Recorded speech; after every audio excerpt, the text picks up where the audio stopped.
Bien, amados hermanos, Dios les bendiga a cada uno en este día.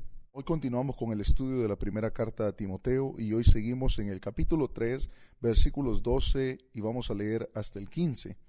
Aquí vamos a leer parte de los requisitos de los diáconos y vamos a terminar ya con esa parte y vamos a entrar en otros versículos que son bastante interesantes.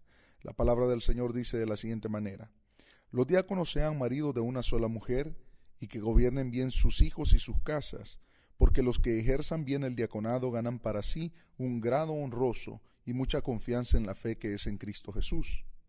Esto te escribo, aunque tengo la esperanza de ir pronto a verte, para que si tardo sepas cómo debes conducirte en la casa de Dios, que es la iglesia del Dios viviente, columna y baluarte de la verdad.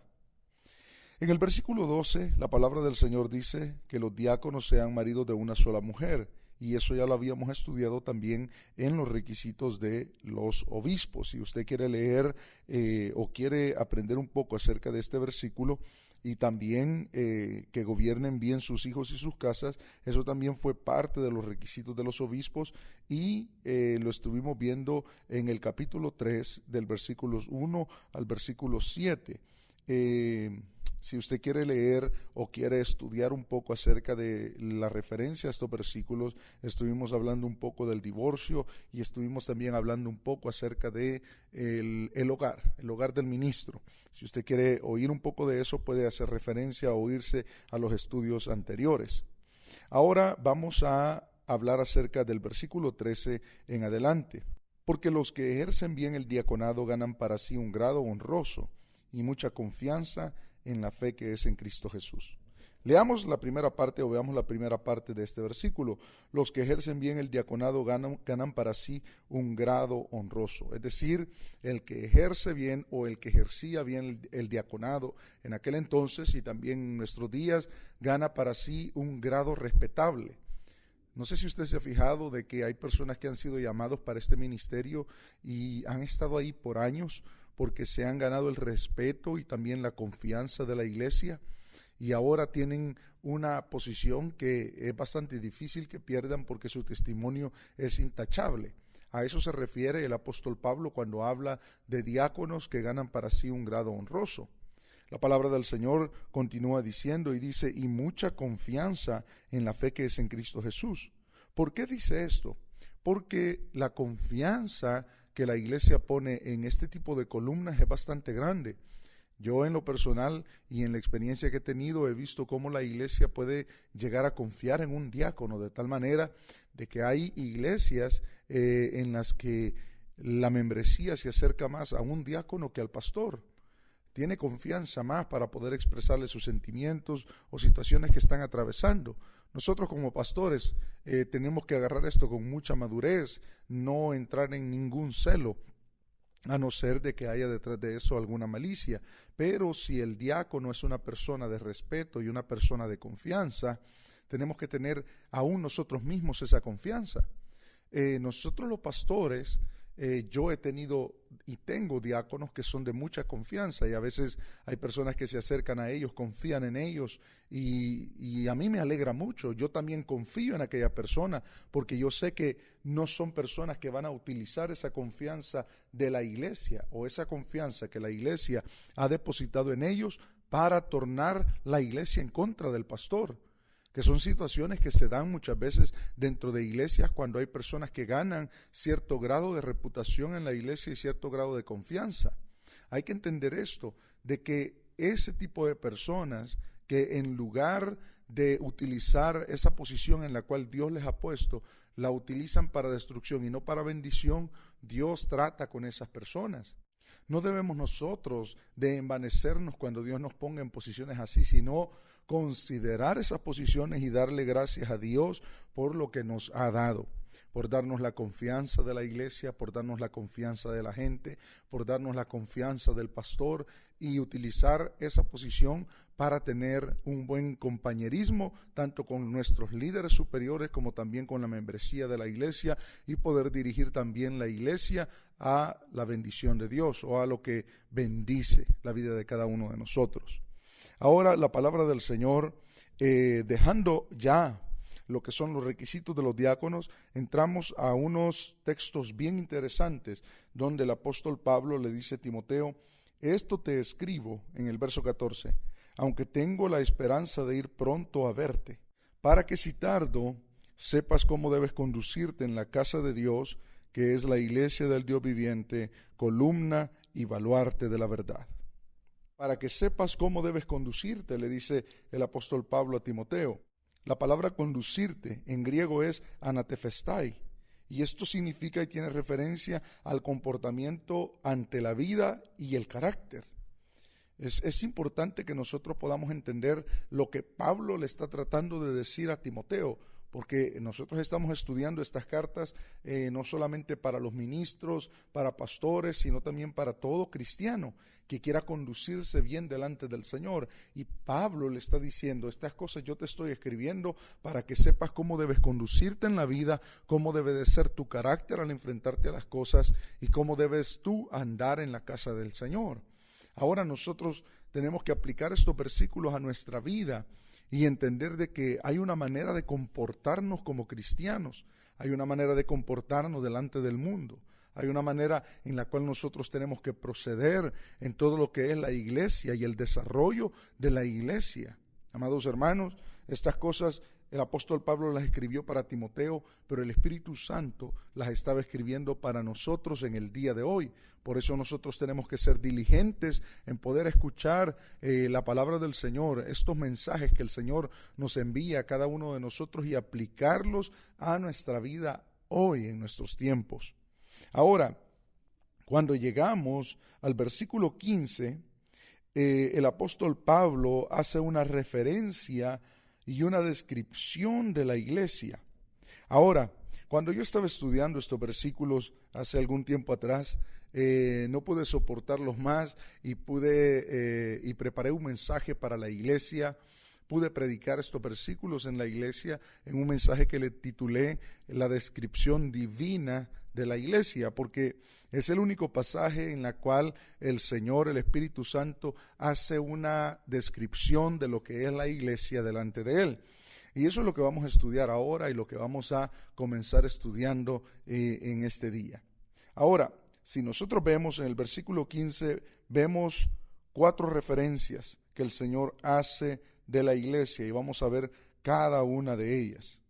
La palabra del Señor dice, en primer lugar, que la iglesia es la casa de Dios. Ahora, cuando nosotros estamos hablando de iglesia, entendamos de que el Señor no está hablando de 4 paredes, sino que está hablando de la gente que está llena del Espíritu Santo.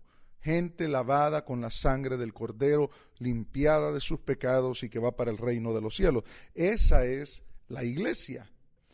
Cuando el Señor está hablando acá y nos dice de que la iglesia es casa de Dios, esto tiene una connotación y un significado bastante especial. En el Antiguo Testamento, el arca del pacto era la representación de la presencia de Dios en medio del pueblo. Cuando Moisés fue mandado a levantar el tabernáculo en el lugar santísimo, estaba el arca del pacto. Y en el arca del pacto, sobre el arca del pacto se hacía el sacrificio de la expiación, pero también había la presencia de Dios que se manifestaba en el arca del pacto, hablando con Moisés en una forma de nube. Ahora, eso representaba la presencia de Dios. Cierta vez, cuando David quería transportar el arca del pacto, la palabra del Señor dice que la subió sobre bueyes y así la llevaba.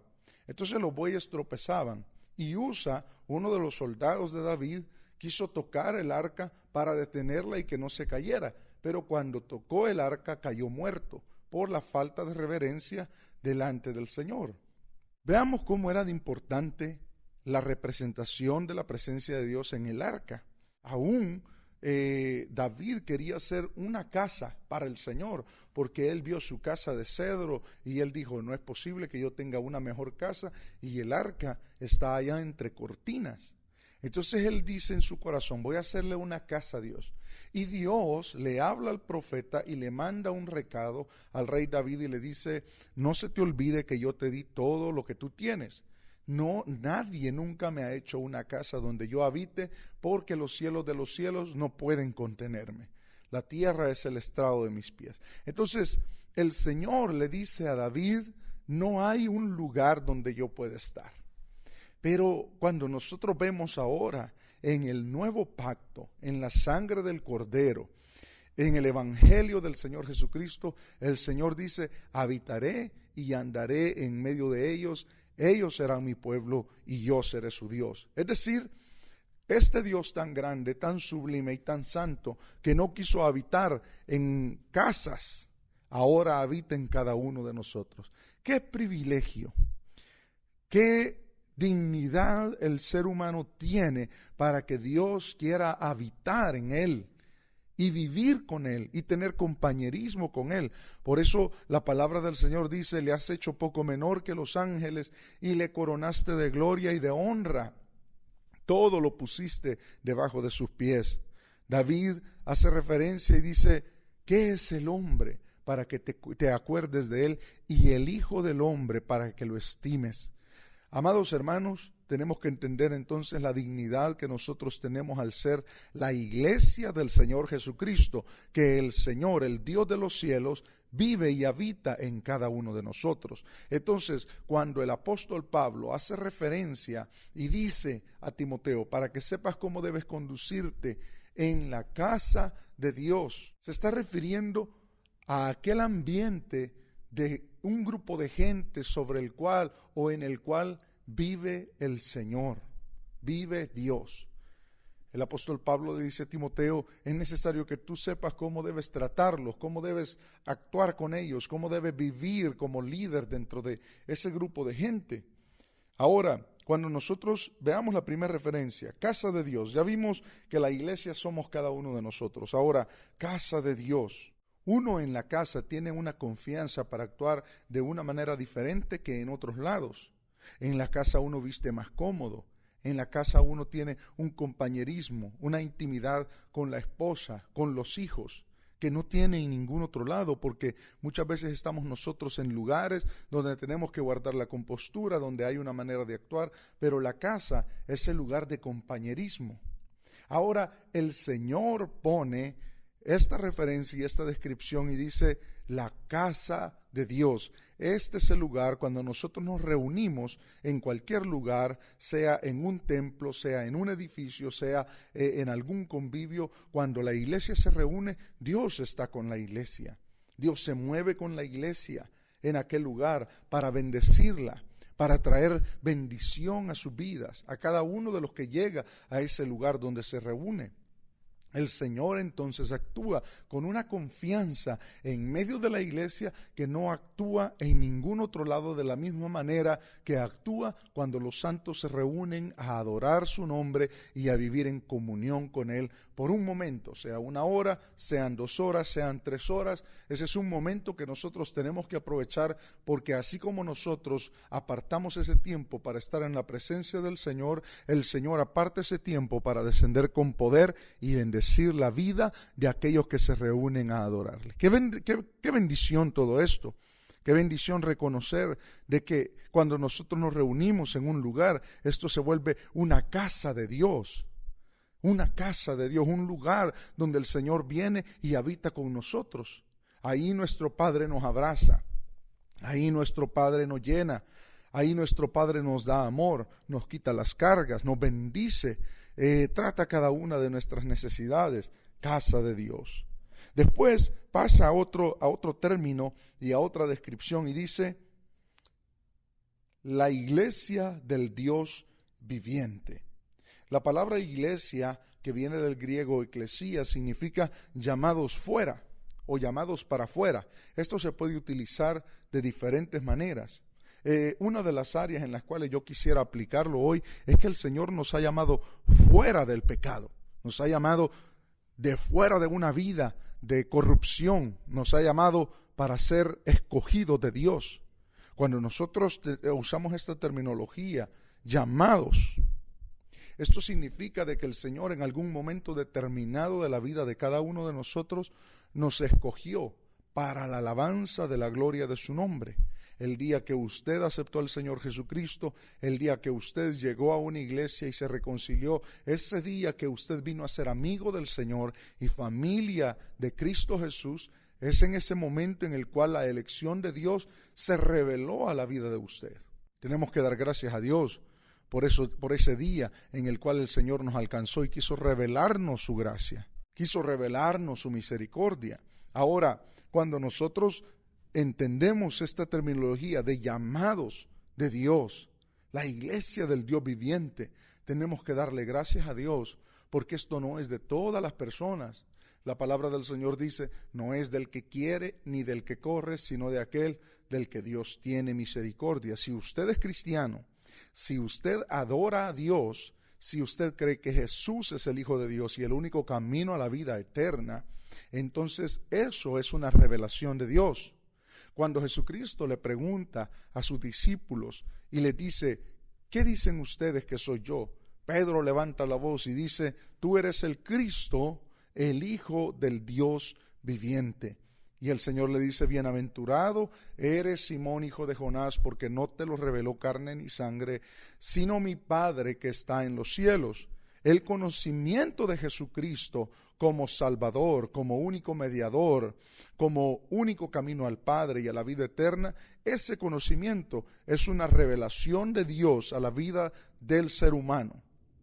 Todo aquel que reconoce que Jesús es el Salvador y el único camino a la vida eterna, esa persona es bienaventurada, porque no todos tienen ese conocimiento. Quizás nosotros a veces no consideramos la magnitud de lo que es la salvación de Dios en nuestra vida. Amado hermano y hermana, entienda de que usted y yo pudiéramos estar adorando a otro Dios, a otros señores, a otros ídolos, pero en lugar de eso estamos adorando al único Dios verdadero. Amados hermanos, qué lindo es reconocer la salvación de Dios en nuestra vida. Ahora entramos a dos terminologías y a dos descripciones de la iglesia.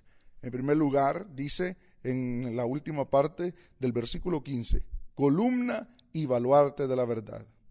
Es decir, columna de la verdad y baluarte de la verdad. Hablemos de estas últimas terminologías que el Señor utiliza para describir su iglesia. En primer lugar, columna de la verdad. Una columna es aquello sobre lo cual reposa una casa o un edificio, que sostiene en pie el edificio. Cuando nosotros vemos lo que significa ser una columna, nos damos cuenta de que cuando el Señor hace referencia acá, columna de la verdad, es decir, la verdad se sostiene sobre la iglesia. La verdad absoluta de la salvación del ser humano se sostiene sobre un grupo de gente que ha sido lavado con la sangre del Cordero. Nosotros tenemos en nuestra vida una responsabilidad tan grande, no solamente de sostener la verdad en nuestra vida, sino también pelear por esa verdad, defenderla.